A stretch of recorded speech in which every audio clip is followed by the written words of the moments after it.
Hello student. Prepare IAS coaching के YouTube channel पर आपका रोज की भांति हम लोग एनसीईआरटी करेंगे। आज chapter 1 and 2 of Indian political system after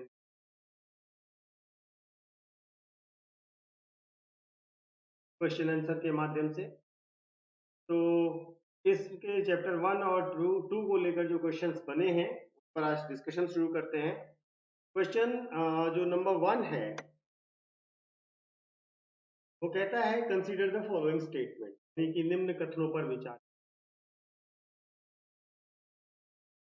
The cultivable area is barely expanding throughout the world, यानी कि पूरे विश्व में कल्टिवेबल एरिया यानी कि जो खेती योग्य क्षेत्र है वह बहुत थोड़ा ही बढ़ा है।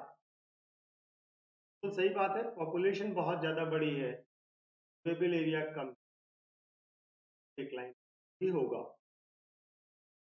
A substantial portion of the agricultural land is losing fertility, और खेती की जमीन बहुत ज्यादा उपजाऊपन हो रही है। ठीक है, ज्यादातर देशों में केमिकल फर्टिलाइजर और इन सब चीजों के इस्तेमाल के कारण एग्रीकल्चरल लैंड ने फर्टिलिटी लूज की है। ये बात सही, तो दोनों बातें सही हैं, तो इसलिए आप इसमें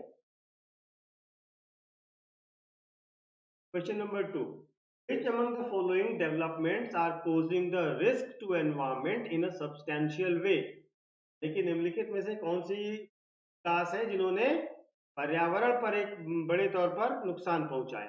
पहला, indiscriminate cutting of forest trees, यानी कि जो वन के पौधे हैं, पेड़ हैं, उनको लगातार बिना कुछ सोचे समझे काटते जाना, ये एक बड़ा रीजन है जिसकी वजह से पर्यावरण पर खतरा। Substantial decline of ozone in lower troposphere, substantial decline of ozone in lower troposphere, निचले ट्रोपोस्फेयर में ओजोन में आई कमी। ठीक है, और तीसरा, इंक्रीज्ड कोस्टल पॉल्यूशन, यानी कि जो तट है, समुद्र तट है, उनमें पॉल्यूशन बढ़ना। तो देखिए दूसरा स्टेटमेंट तो सही नहीं है, पहला सही है और तीसरा भी सही। आप इसमें लगाइए सी।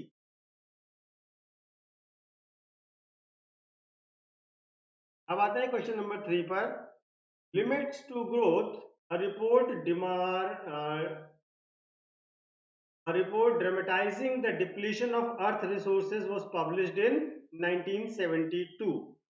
Limits the report, Limits to growth, ये रिपोर्ट 1972 में प्रकाशित की गई। ठीक है, ये बात सही है। United Nations Environment Programme has been instrumental in generating awareness for coordination and effective response towards environmental problems. UNEP की स्थापना का उद्देश्य है कि एनवायरमेंटल प्रॉब्लम्स को सॉल्व करने के लिए किस तरीके से कोऑर्डिनेटेड वे में एफर्ट किए जाएं। तो ये स्टेटमेंट भी सही है और पहला स्टेटमेंट भी सही है, तो आप इसमें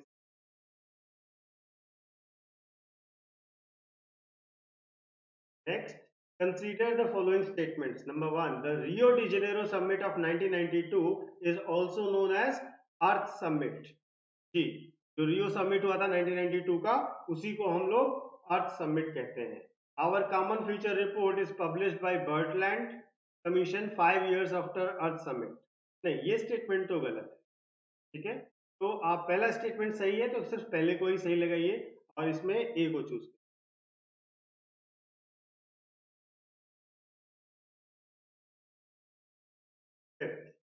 The Rio Summit produced conventions dealing with climate change, biodiversity and forestry, यानी कि Rio summit climate change, biodiversity और फॉरेस्ट्री को लेकर के कन्वेंशन था।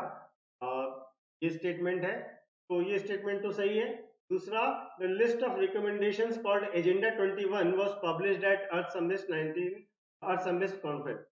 अर्थ समिट के कॉन्फ्रेंस में एजेंडा 21 प्रकाशित किया गया था। हाँ, ये बात सही है। ठीक है ना, और ये सारी रिकमेंडेशंस थी जो रियो समिट की, तो इस हिसाब से दोनों सही है, तो आप सी लगा सकते। Sixth, consider the following statements about the global commons. These are the resources which are not owned by anyone but shared by the whole community. ठीक है, ग्लोबल कॉमन्स किसको कहते हैं?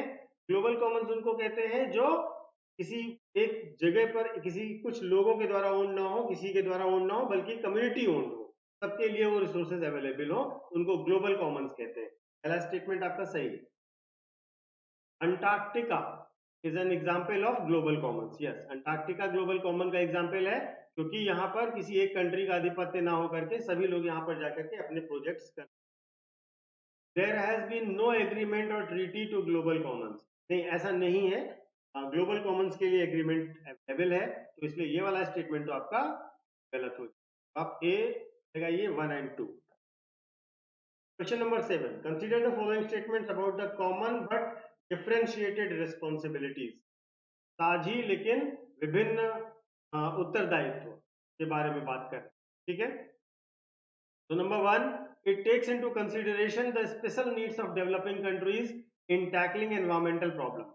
Common but differentiated responsibilities बात को दिखाता है कि जो डेवलपिंग कंट्रीज हैं, है ना, उनकी जो स्पेशल नीड्स हैं उनको पूरा किया जाए एनवायरमेंट प्रॉब्लम्स के साथ साथ, को सॉल्व करने के साथ साथ। दूसरा, the Rio earth summit had inherent concept of common but differentiated responsibilities embedded in it। जी, जो अर्थ समिट था, रियो अर्थ समिट था, वहां पर ये कॉन्सेप्ट को प्रोपोगेट किया गया और इसी के अंतर्गत जो एजेंडा 21 है वो मेंटेन किया गया। तो दोनों स्टेटमेंट सही है, तो आप इसमें सी लगाइए। Question number 8, consider the following statements about common resource property. Common resource property represents common property for a group. ठीक है, जब कोई एक ग्रुप के लिए कॉमन प्रॉपर्टी हो तो उसको कॉमन प्रॉपर्टी कहा जाता है। ठीक है, बिल्कुल सही है। दूसरा, the group has both rights and duties with respect to the nature, levels of use and the maintenance of given resource. जो कॉमन ग्रुप होगा, कॉमन प्रॉपर्टी होगी, तो उनके पास उस नेचुरल रिसोर्स के लिए यूज करना, मेंटेन करना और उसे एज अ रिसोर्स के तौर पर इस्तेमाल करने का राइट और ड्यूटी दोनों वहन करना पड़ेगा। तो इसलिए इसमें सी होगा, दोनों सही हैं। Question number 9, India and China and other developing countries were exempted from Kyoto protocol. ठीक है जी, जो डेवलपिंग कंट्रीज थे उनके लिए क्योटो प्रोटोकॉल में एग्जम्पशन रखा गया था और यही एक बड़ा मुद्दा था जिससे अमेरिका बार बार ऑब्जेक्शन कर। India didn't sign Kyoto Protocol. देखिए, नहीं, इंडिया ने तो क्योटो प्रोटोकॉल पे साइन किया, तो करेक्ट है केवल 1, इसलिए A. Last question of the day, consider the following statements about resource geopolitics. Resource geopolitics का मतलब संसाधनों को लेकर जो वैश्विक राजनीति है उसकी बात हो रही है। It is about who gets what, when, where and how of the resources. ठीक है, मतलब जो रिसोर्स जियोपॉलिटिक्स है वो ये डिसाइड करने के लिए है कि किसको क्या, कब, कहां, कैसे मिलेगा और कितना रिसोर्सेज मिले। दूसरा, resource geopolitics is responsible for expansion of European powers. जो यूरोपियन पावर्स बढ़ी वो रिसोर्स जियोपॉलिटिक्स का उसमें एक बहुत बड़ा रोल था, क्योंकि बहुत सारे रिसोर्सेज पर कब्जा करने के लिए उन्होंने उसको मैनिपुलेट और यूज भी किया। It is also responsible for inter state rivalries. जी, विभिन्न देशों के मध्य जो विवाद है, जो एक दूसरे के प्रति दुश्मनी की भावना है, के लिए ये रिसोर्स जियोपॉलिटिक्स भी बहुत बड़ा रोल प्ले करती है।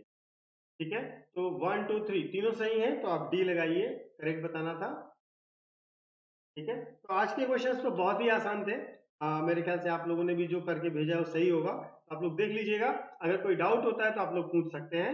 सारे डाउट्स का सॉल्यूशन आपको सेशन के दौरान ही मिल जाएगा। अगर आप उसके बाद भी पूछना चाहते हैं तो आप कमेंट कर दीजिए, आपको उसका जवाब दे दिया जाएगा। तो थैंक यू सो मच।